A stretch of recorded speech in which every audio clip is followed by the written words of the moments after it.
他の国の言葉を学ぶということは他の国の文化を学ぶ、その国の歴史を学ぶことにつながります。ですからそういう他の国の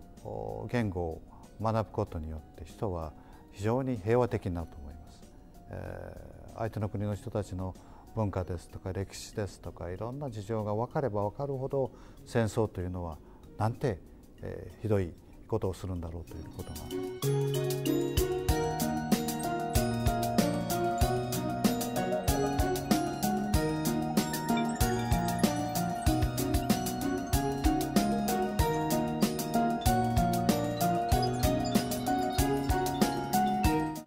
やはり、日本の過去を見ても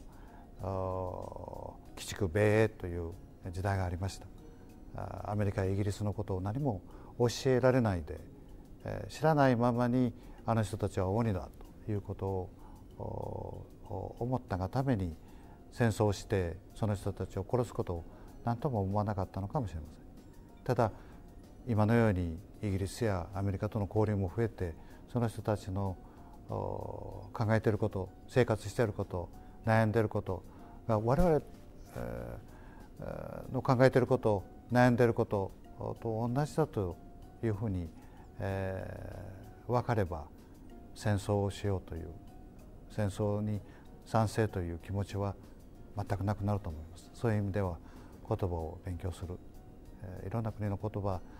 と同時に文化を勉強するというのは平和を愛することに